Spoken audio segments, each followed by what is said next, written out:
ତେବେ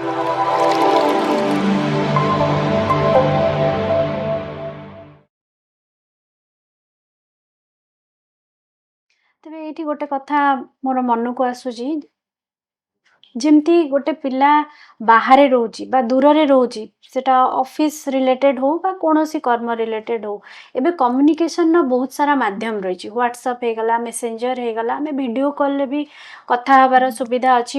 daily daily audio call, video call ବି କରିପାରିବା।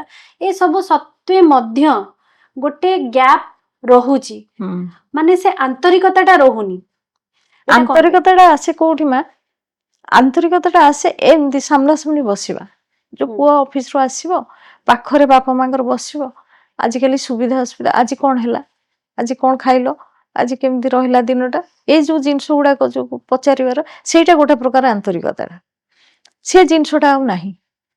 ଆଉ ଯୋଉ ରହିଲା କମ୍ୟୁନିକେସନଟା, ଆମର ସୋସିଆଲ ମିଡିଆ ଯୋଉ ଏସବୁ ଗୁଡାକ ପିଲାମାନେ ବେଶୀ ୟୁଟିଲାଇଜ କରୁଛନ୍ତି ତାଙ୍କ କ୍ୟାରିୟରକୁ, ସେଟାକୁ ସେ ଯୋଉ ସୋସିଆଲ ମିଡିଆ ଏସବୁ ନେଇକି। ହଁ, ବାପା ମାଙ୍କ ସାଙ୍ଗେ କଥା ହଉଛନ୍ତି, କିନ୍ତୁ ସେ ପ୍ରକାର ଫିଲିଙ୍ଗ, ସେ ପ୍ରକାର ଯୋଉ ଆନ୍ତରିକତାଟା ମତେ ଲାଗୁନି ଆଉ ଅଛି। ହଁ, ମାନେ ଆପଣଙ୍କ ହିସାବରେ ବ୍ୟସ୍ତତା ଭିତରେ ଯଦି ଯୋଉ କଲ୍ ଆସେ ସେଇଟା ବାସ୍ ଗୋଟେ ଫର୍ମାଲିଟି। ନିଶ୍ଚିତ ସେଟା ତାପରେ ବାପା ମା ମାନେ ବୁଢା ବୁଢୀ ହେଲା ବେଳକୁ ସେମାନଙ୍କର ଗୋଟେ ଟାଇମ ରହୁଛି, ସେମାନେ ଏଇ ଟାଇମରେ ଖାଇବେ, ଏଇ ଟାଇମରେ ଶୋଇବେ। ତାପରେ ପିଲାମାନେ ଆସିଲା ବେଳକୁ ଅଫିସ କାମ ସାରିକି ଆସିଲା ବେଳକୁ ହୁଏତ ବାପା ମା ମାନେ ସେ ଟାଇମ ଆଉ ନଥାଏ, ନା ପିଲାମାନଙ୍କ ପାଖରେ ପେସେନ୍ସ ନଥାଏ, ନା ବାପା ମାଙ୍କ ପାଖରେ ବି ସେ ଟାଇମ ନଥାଏ। ପିଲାମାନେ ଆଉ କଥା ହେବେ, ସେ ଯୋଉ ଲମ୍ବା ସମୟର ଯୋଉ କଥାବାର୍ତ୍ତା, ସୁବିଧା ଅସୁବିଧା, ଦେହ ପା କଥା, ଯେକୌଣସି ଘରର ସୁବିଧା ଅସୁବିଧା, କିଛି କୌଣସି କଥା ଆଉ କଥା ହବା ଭଳିଆ ଆଉ ଧୈର୍ଯ୍ୟ ହିଁ ନଥାଏ। ବାପା ମାନେ ଶୋଇ ପଡିଥାନ୍ତି, କି ଶୋଇବା ଟାଇମ ହେଇଥାଏ, କି ପିଲାମାନଙ୍କର ଏଇ ଯୋଉ ଟାଇମ ଗ୍ୟାପଟା ବି ଆଜିକାଲି ରହୁଛି। ତ ଏଇଟା ଆପଣଙ୍କ ହିସାବରେ ୟାର ସଲ୍ୟୁସନ କଣ ହେଇପାରେ?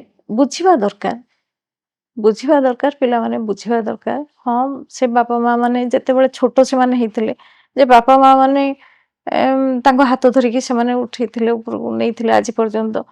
ଏବେ ବାପା ମା ମାନେ ଯେହେତୁ ସିନିୟର ହେଲେଣି, ତାଙ୍କର ହାତ ଧରିକି ନବା ଆମ ପାଖରେ ଯେତିକି ସମ୍ଭବ ଆମେ କରିବା ଦରକାର। ହୁଏତ ପାଖରେ ନ ରହିକି, ଦୂରରେ ରହିକି ବି କରିବା ଦରକାର।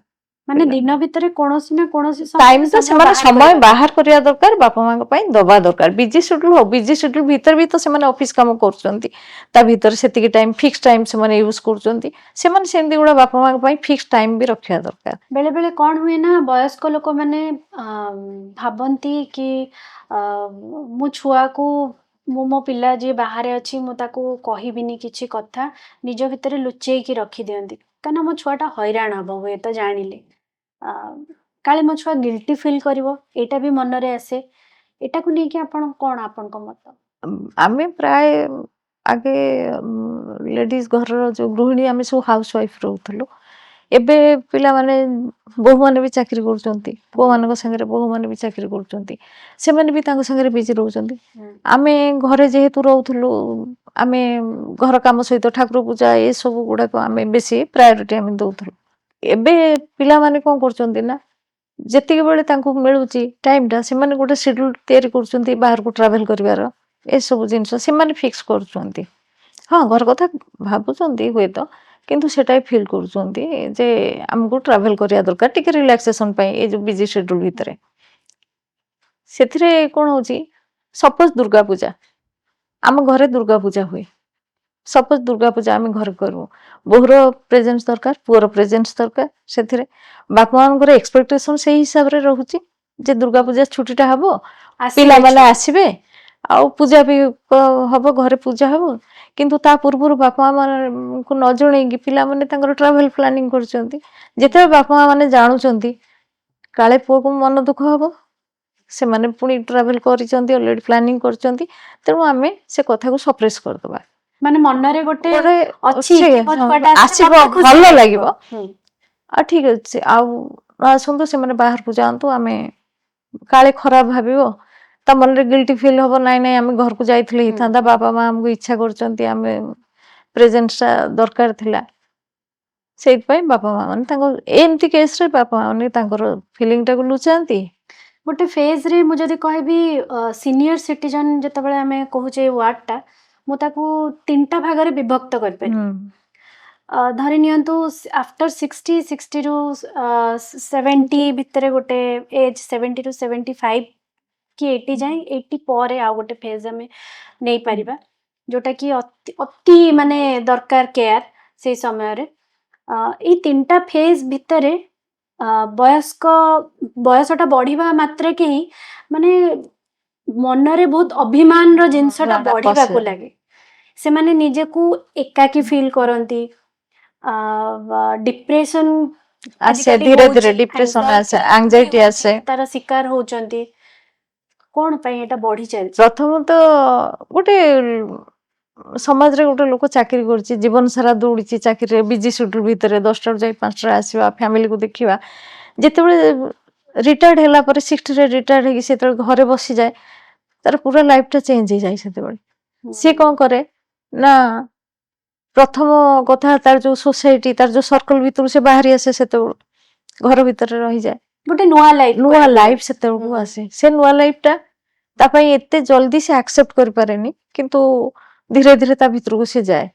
ସେଉଠୁ ପ୍ରଥମ ଲୋନଲିନେସଟା ଆରମ୍ଭ ହୁଏ, ଏକୁଟିଆପଣଟା ସେତେବେଳେ ଆରମ୍ଭ ହୁଏ। କାରଣ ପିଲାମାନେ ତ ପାଖରେ ନଥାନ୍ତି, ଆଉ ଯଦି ଗୋଟେ ପାର୍ଟନର ଚାଲିଗଲା ସେତେବେଳେ ତାହାର ତ ଜୀବନଟା ଅତି ଦୁର୍ବିସହ ସେତେବେଳେ।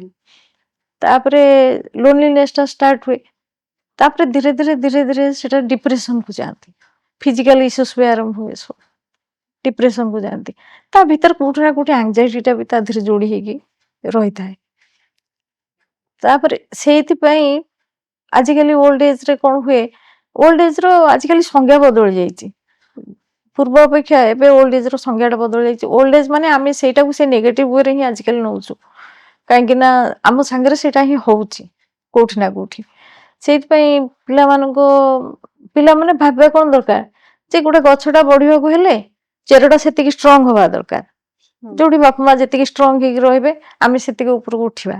ଗଛଟାର ମୂଳଟା ହିଁ ଜିନିଷଟା ଷ୍ଟ୍ରଙ୍ଗ ହିଁ ରଖିଥାଏ ଗଛଟାକୁ ଧରିକି। ସେ ଜିନିଷଟା ତ କୋଉଠି କୋଉଠି ତାର ଡେଫିନେସନ ଚେଞ୍ଜ ହେଇଗଲାଣି। ତେଣୁ ଏବେକାର ଓଲ୍ଡ ଏଜ ମାନେ କଣ କରିବା ଦରକାର ନା, ପ୍ରଥମରୁ ଯେମିତି ଆମେ ଗୋଟେ ଲାଇଫଟାକୁ ଆମେ ସଜେଇବା ପାଇଁ ଚେଷ୍ଟା କରୁ। କେମିତି ୟଙ୍ଗ ଏଜରେ ଧରାଯାଉ ଆମେ ପାଠ କମ୍ପ୍ଲିଟ କଲୁ, ତାପରେ ବାହାଘର ହେଲା, ତାପରେ ପିଲା ହେଲା, ଆମେ କୋଉଠି ଗୋଟେ ଘର କରିବୁ, ୱେଲ୍ ସେଟଲ ହବୁ, ଏଇ ଯୋଉ ଜିନିଷଟାକୁ ଆମେ ଗୋଟେ ପ୍ରପର ୱେରେ ଗୋଟେ ପ୍ଲାନିଂ କରୁଛୁ। ସେମିତି ମୋର କୋଉଠି ନା କୋଉଠି ମତ ଯେ ଯେମିତି ଓଲ୍ଡ ଏଜଟାକୁ ବି ସେମିତି ଗୋଟେ ପ୍ଲାନିଂରେ ନବା ଦରକାର। ଯେମିତି ପ୍ଲାନିଂରେ ଏ ଯୋଉ ଆଂଜାଇଟିଟା ହଉଛି, ଲୋନଲିନେସଟା ହଉଛି, ତା ପୂର୍ବରୁ ଗୋଟେ ପ୍ଲାନିଂ କଲେ ସେଇ ହିସାବରେ ଆମେ ସେତକୁ ଓଭରଲୁକ୍ କରିକି ଆମେ ଯାଇପାରିବା। ଯେମିତିକି ଆମର ଧର ଟ୍ରାଭେଲ କରିବା, ୟୋଗା ପ୍ରାଣାୟାମ କରିବା, ମ୍ୟୁଜିକ ଶୁଣିବା, ଏଇ ଯୋଉ ନେବର ମାନଙ୍କ ସହିତ ଆମେ ତାଙ୍କ ସହିତ କନେକ୍ଟ ରହିବା, ଏସବୁ ଜିନିଷ। ଆଉ ତାପରେ ଫାଇନାନ୍ସିଆଲି ଦୃଷ୍ଟି ଦବା ସେ ଜିନିଷଟାକୁ, ଯୋଉଟା କି ପିଲାମାନଙ୍କ ଉପରେ ବର୍ଡନ ନ ହବା। ଏମିତି ତ ଓଲ୍ଡ ଏଜଟା ଆମର ବର୍ଡନ ହେଇକି ଚାଲିଛି, ଆମେ ଆଉ ପିଲାମାନଙ୍କ ଉପରେ ବର୍ଡନ, ଏସବୁ ଜିନିଷକୁ ଆମେ ଆଖି ଆଗରେ ରଖି ଚାଲିଲେ ହୁଏତ କିଛି ନା କିଛିଟା ଆମେ ରିଲାକ୍ସ ରହିବା, କିନ୍ତୁ ଲୋନଲିନେସଟା ଆସିବ ହିଁ। ଗୋଟେ ପିଲା ଯେତେବେଳେ ବଡ ହେଇଯାଏ, ତ ବାପା ମାଙ୍କ ପାଇଁ ସବୁଠୁ ସାଟିସ୍ଫାଇଂ ଜିନିଷ କଣ ଥାଏ? ସାଟିସ୍ଫାଇଂ ଜିନିଷ ହଉଛି ପିଲାର ସକ୍ସେସଟା। ସେଟା ବାପା ମା ଚାହୁଁଥାନ୍ତି ନା, ସେଟା ସ୍ୱପ୍ନ ଗୋଟେ, ସେଟା ଗୋଟେ ସ୍ୱପ୍ନ, ଗୋଟେ ପ୍ରାଉଡ ଫିଲ୍ କରନ୍ତି ସେଇଥିରେ। ଜବ୍ କରିବ, ଡେଭଲପ କରିବ, ନା କରିବ, ଘର କରିବ, ପଇସା କରିବ। ଆଉ ସେକେଣ୍ଡାରୀ ଇସ୍ୟୁଟା ଆସେ କଣ ନା, ମୋ ପିଲା ବଡ ହେଲା, ବାହା ହବ, ନାତି ନାତୁଣୀ ହେବେ, ସେ ଗୋଟେ ଖୁସିରେ ରହିବ, ଗୋଟେ ହାପି ଫ୍ୟାମିଲି, ଗୋଟେ କମ୍ପ୍ଲିଟ ଫ୍ୟାମିଲି ତାର ହବ। ସେଇଟା ହଉଛି ବାପା ମାଙ୍କ ପାଇଁ ସବୁଠୁ ଆନନ୍ଦଦାୟକ ଜିନିଷଟେ। ତାପରେ କଥା ହଉଛି ନାତି ନାତୁଣୀଙ୍କର ପ୍ରତି ଜେଜେମାଙ୍କର ନାତି ନାତୁଣୀଙ୍କ ପ୍ରତି ଗୋଟେ ଅଲଗା ପ୍ରକାର ଆକର୍ଷଣ ଥାଏ। ତାଙ୍କ ପୁଅ ପ୍ରତି ଯାହା ବି ଥାଉ, ନାତି ନାତୁଣୀ, ମୋ ପୁଅ ଝିଅ ହେଇଗଲା ମାନେ ସେ ପରିବାର ଗୋଟେ ସଂଜ୍ଞା ଅଲଗା ପ୍ରକାର ବଦଳିଯାଏ, ତାର ଖୁସି ବଦଳିଯାଏ, ଅଲଗା ପ୍ରକାର ତାର ଖୁସିର ଗୋଟେ ସଂଜ୍ଞା ଅଲଗା ପ୍ରକାର ହେଇଯାଏ। ସେଇଥିପାଇଁ ସେମାନେ ଗୋଟେ ଚାହାନ୍ତି ଗୋଟେ କମ୍ପ୍ଲିଟ ଫ୍ୟାମିଲି ପୁଅର ହେଇଗଲେ ସକ୍ସେସ୍, ତା ଦେହରେ ଗୋଟେ ଭଲ ବୋହୂ ଆଉ ପିଲାମାନେ ହବା, ଆଉ ଗୋଟେ ହାପି ଫ୍ୟାମିଲି ନେଇକି ସେ ରହିବା। ସେଇଟା ହଉଛି ବାପା ମାନଙ୍କ ପାଇଁ ଗୋଟେ ବଡ ଖୁସିର କଥା। ମାନେ ଆପଣଙ୍କ କହିବା କଥା କି ଗୋଟେ ପରିପୂର୍ଣ୍ଣ ଫ୍ୟାମିଲି ଯେତେବେଳେ ହେଇଯାଏ ନିଜ ପିଲାର, ଝିଅ ହଉ ବା ପୁଅ ହଉ, ତାହେଲେ ସେଟା ବାପା ଗୋଟେ ବଡ ଆତ୍ମସନ୍ତୋଷ ଆସେ। ବହୁତ ବଡ। କାରଣ ସେମାନେ ଯୋଉ କୁହନ୍ତି କି ମୋର ମାନେ ମୋ ଲାଇଫ ର ଶେଷ ସମୟ ଏବେ ସେ ଭଲରେ ଭଲରେ ବିତିବ ବିତିବ। ସେ ସେଇଟା, ଜିନିଷଟା ହଁ। ଆପଣ କହିବାକୁ ଚାହୁଁଛନ୍ତି। ମୋର ଏଠି ଗୋଟେ ପ୍ରଶ୍ନ ମନରେ ଆସୁଛି, ମୁଁ ଜାଣିବା ପାଇଁ ଚାହିଁବି କେତେଟା କ୍ଷେତ୍ରରେ ଏବେ ଦେଖିବାକୁ ମିଳୁଛି କି ଯେତେବେଳେ ପିଲାମାନେ ବାହା ହେଇଯାଉଛନ୍ତି, ପୁଅ ହଉ ବା ଝିଅ ହଉ, ଦୂରରେ ରହୁଛନ୍ତି, ହୁଁ। ସେଇଟା କୋଉଠି ନା କୋଉଠି ବାପା ମାଙ୍କୁ ଲାଗୁଛି କି ଯେତେବେଳେ ପୁଅର ଦୂରତା ବା ଝିଅର ଦୂରତା ବାପା ମାଙ୍କ ଠାରୁ ବଢିବାକୁ ଲାଗୁଛି, ତାଙ୍କୁ ଲାଗୁଛି କି ମୋ ଜୋଇଁ ଶିଖେଇ ଦଉଛି ମୋ ଝିଅକୁ, କିମ୍ବା ମୋ ବୋହୂ ଶିଖେଇ ଦଉଛି ପୁଅକୁ, ମୋ ପୁଅ ତ ଏମିତି ନଥିଲା, ମୋ ଝିଅ ତ ଏମିତି ନଥିଲା, ମୋ ସଂସ୍କାର ଏମିତି ନଥିଲା। ନଥିଲା।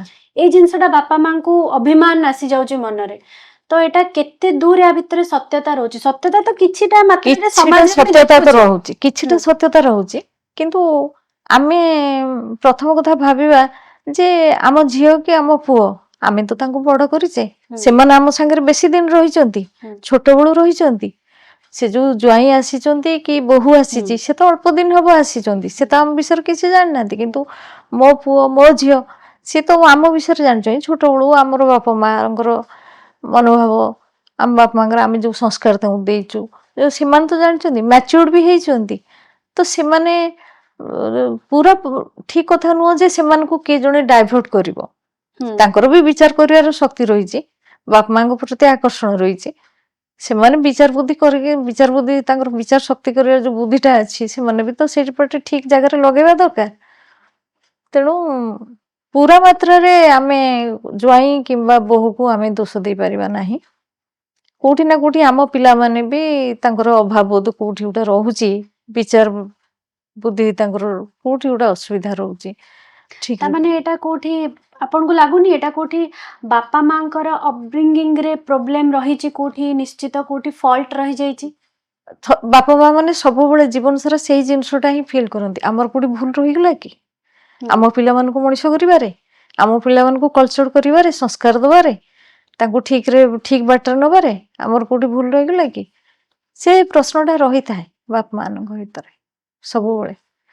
ଗୋଟେ ଅଫସୋସ ବୋଧ ରହିଥାଏ, ଗୋଟେ ଗିଲ୍ଟ ରହିଥାଏ ଯେ ଆମର ବୋଧେ କୋଉଠି ଭୁଲ ରହିଗଲା, ଆମ ପିଲାକୁ ଆମେ ଠିକରେ ମଣିଷ କରିପାରିଲୁନୁ। ଆମେ ଯୋଉ ଜିନିଷଟା ଆମ ବାପା ମା ପାଇଁ କରୁଛୁ, ହୁଏତ ଆମ ପାଇଁ ସେମାନେ କରିପାରୁନାହାନ୍ତି। ତାହେଲେ ଏଇ ଯୋଉ ଗ୍ୟାପଟା ଯୋଉ ରହୁଛି, ଯୋଉ ବାପା ମାଙ୍କର ନୀରବତାଟା ଅଛି, ନୀରବତାଟା ଯୋଉ ରହିଯାଉଛି, ସେଟା ପିଲାମାନେ କେମିତି ସ୍ୱତଃ ନିଜ ମନରୁ ବୁଝିବା ଦରକାର? ପିଲାମାନଙ୍କ ସାଙ୍ଗେ ଓପନଲି କଥା ହବା ଦରକାର, ନା କାହା ଥ୍ରୁରେ ଆମେ ଏଇ ଜିନିଷ କାଉନସେଲିଂ ଟା ହବା ଦରକାର। କାଉନସେଲିଂ କାହିଁକି ନା ଓପନଲି କଥା ହେଲେ ହୁଏତ ସେଟା ଗୋଟେ ତର୍କ ଆଡକୁ ଯିବ। ସେମିତି ନ ହେଇ କାଉନସେଲିଂ ଟା ହେଲେ ହୁଏତ ଦି ପଟର ବାପା ମାଙ୍କ ସହିତ ବି ସେମାନେ ଗାଇଡ କରିବା ଦରକାର। ଯେ କାଉନସିଲର ଆସିବେ, ସେମାନେ ବାପା ମାଙ୍କୁ ବି ଗାଇଡ କରିବା ଦରକାର, ପିଲାମାନଙ୍କୁ କାଉନସିଲିଂ କରିବା ଦରକାର। ହୁଏତ କିଛିଟା ପ୍ରଭାବ ପଡିପାରେ, ହୁଏତ ତାର କିଛିଟା ଇମ୍ପାକ୍ଟ ପଡିବ ବୋଲି ମୁଁ ଯାହା ଭାବୁଛି। ସବୁ କ୍ଷେତ୍ରରେ କାଉନସିଲିଂ ହବ, କାହିଁକିନା ଏଥରକ ଓଲ୍ଡ ଏଜ ଟା ଗୋଟେ ନୂଆ ମୋଡରେ ଯାଉଛି ନା ସୋସାଇଟିରେ। ତେଣୁ ମୁଁ ଭାବୁଛି କାଉନସିଲିଂ ଟା ବୋଧହୁଏ ଗୋଟେ ବଡ ଭୂମିକା ଏଥିରେ କରିବ।